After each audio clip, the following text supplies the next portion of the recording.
There exists a form of influence that never calls attention to itself. It does not amplify its presence, attempt to win favor, or struggle to be noticed, for it understands that genuine power starts, not when words are spoken, but when words are withheld. This is the energy of emptiness. While others battle for the spotlight, talking over each other, pushing harder, exposing their own insecurities and hopes merely to be acknowledged, the master of emptiness remains unmoved. Not for lack of opinions, but due to his insight into a deeper wisdom. The less you reveal, the more those around you will offer, just to fill the gap you leave unoccupied. Observe any leadership meeting. The executive delivers statements with polished certainty, presents numbers, recounts anecdotes, parades his qualifications, aiming solely for affirmation. Then enters another, the watcher, the one who is silent. He settles in quietly, says nothing, avoids reactions, shows no approval, no joy, no disapproval, and instantly the executive wavers. What changed? Suddenly his act is received by emptiness. No sign, no acknowledgement that he is important. This lack is more unnerving than open criticism. Machiavelli perceived this. The man lacking needs commands, the man who is full of wants. The emptiness does not debate, does not argue, does not expound. It forms a gap, and human nature rushes to occupy it, spilling confessions, doubts, and frantic attempts at significance. The boisterous man assumes his influence is from being recognized. The quiet man knows it comes from being unreachable. Followers do not serve the one who demands esteem. They flock to the one who compels them to earn it by remaining reserved. In trying to decipher him, they give up their own position. They expose too much, do too much, pursue relentlessly.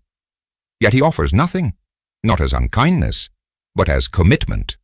For real strength is never seized. It is surrendered eagerly by those unable to bear the quiet.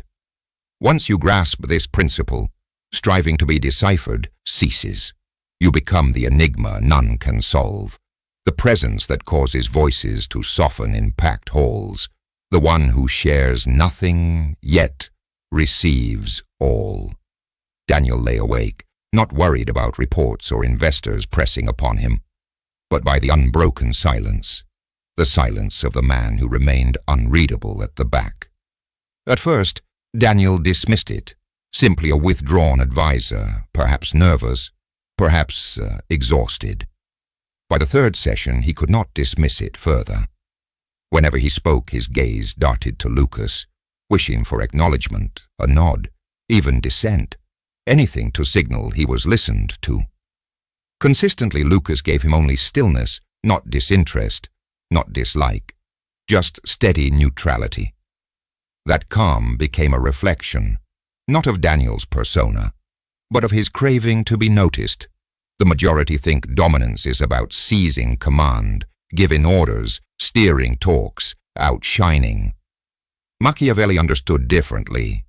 The real mastery is in creating situations where the others choose to let go.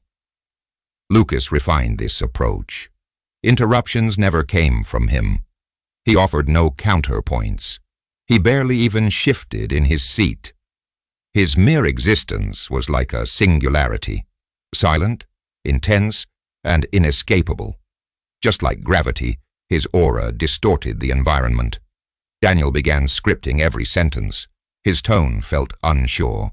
He'd laugh louder at his own remarks, desperate to plug the space Lucas never filled. A mild professional doubt escalated into fixation. Who was this man? What was his opinion? Was it contempt, admiration, or more haunting? Did he simply not care at all? The paradox: Lucas never played games, never provoked, never feigned reaction. Rarely glanced Daniel's way unless necessary. In a society addicted to signaling, revealing, reacting, this abstention sounded the loudest. Daniel, like most, had learned that to connect, one must express. To achieve worth, one must be recognized. With someone who keeps their emotional cards hidden, Daniel felt compelled to share ever more. He started composing midnight emails, not about business, but about dreams and pressure, heritage, and the burden of expectation. He poured vulnerable admissions into the empty space, begging for resonance. But Lucas stayed unreadable, not out of neglect. He saw it all. He simply chose not to answer. Every silence was not a rejection, but a lure, pushing Daniel deeper into self-revelation, urging greater emotional investment in hopes of breaching the quiet.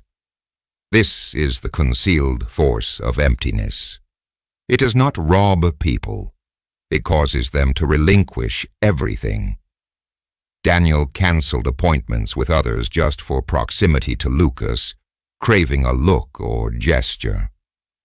Unconsciously, he mimicked Lucas. Posture straightened, speech slowed, showmanship dropped. The bright accessories vanished, replaced by plain colors, as if attempting to dissolve into Lucas's aura. His colleagues sensed the difference. Daniel seemed absent, distracted, waiting for unspoken sanction. In truth, he was, for Lucas had managed something deadlier than rebuke. He had made Daniel doubt himself. Lacking outward validation, Daniel's assurance crumbled. Was his direction correct, or did his staff agree merely out of fear? Did he inspire or just speak louder? Silence became harsher than condemnation. Machiavelli counseled concealment. Predictability invites exploitation. Lucas exemplified this. No clarifications, no defenses, no certainty, he observed Daniel. This ambiguity ensnared Daniel. Without knowing what Lucas wanted, he kept yielding more.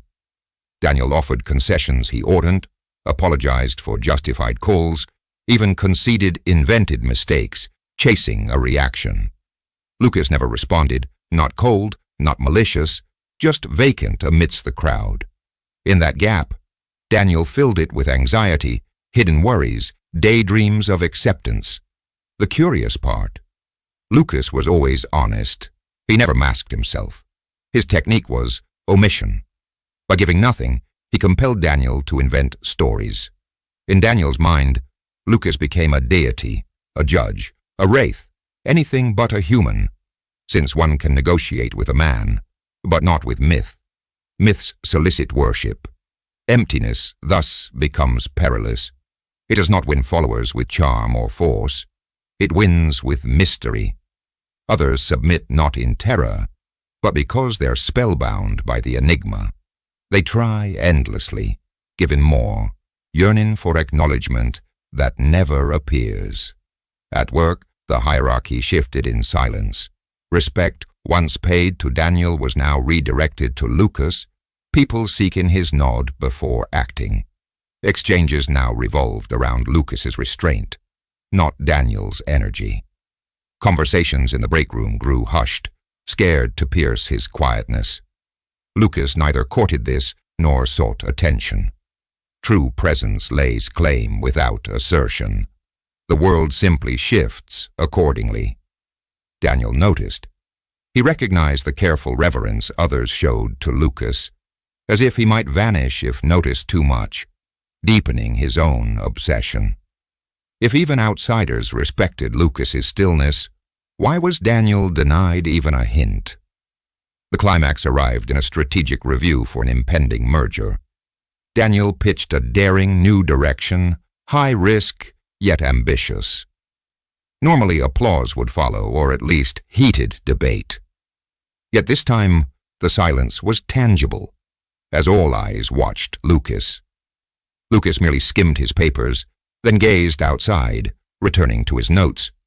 Daniel's confidence faltered. He was exposed, alone, as if acting for invisible spectators.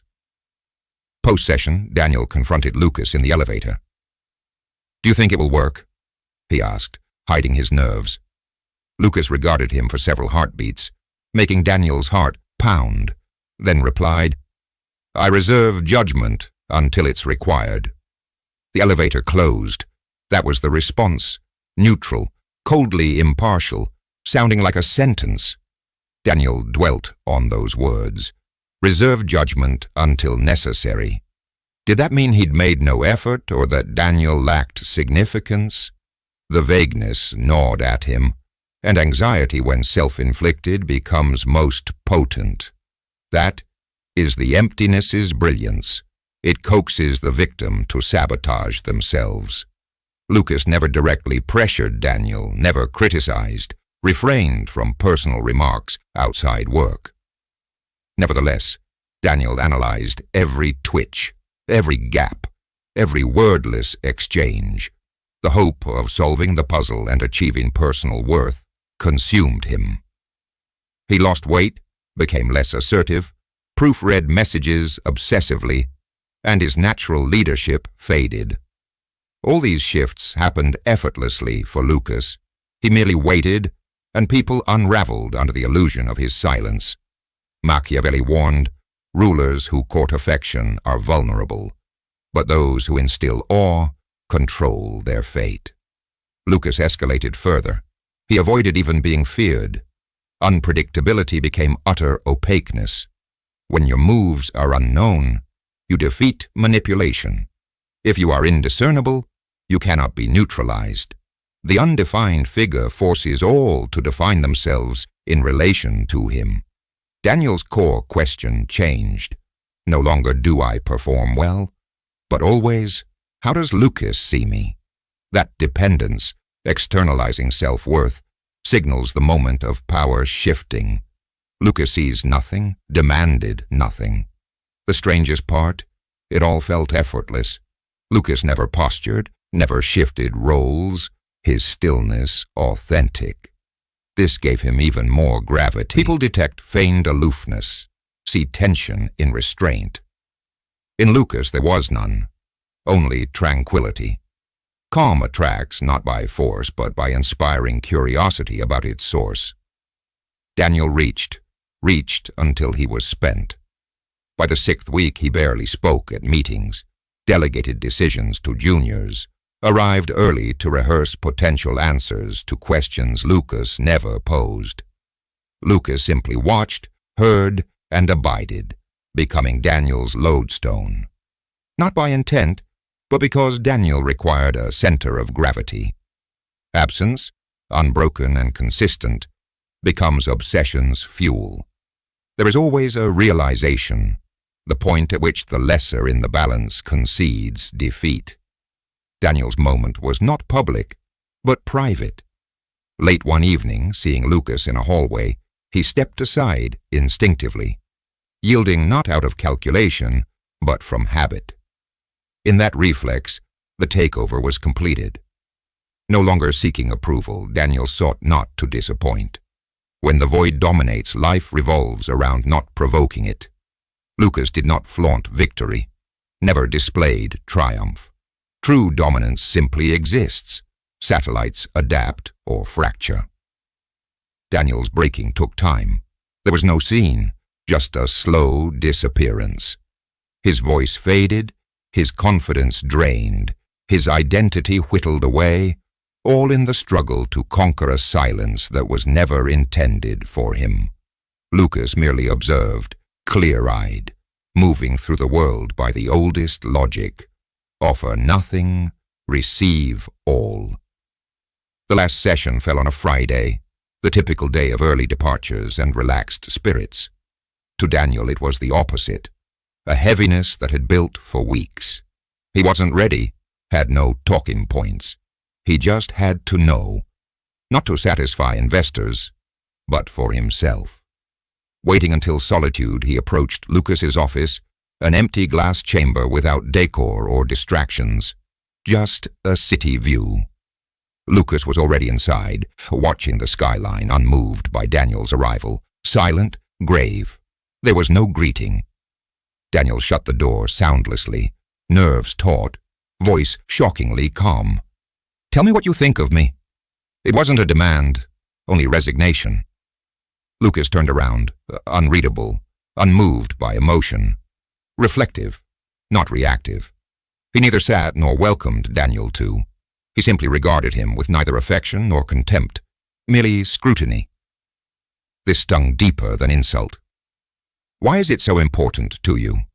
Lucas asked, monotone, uninflected, asking for no feeling.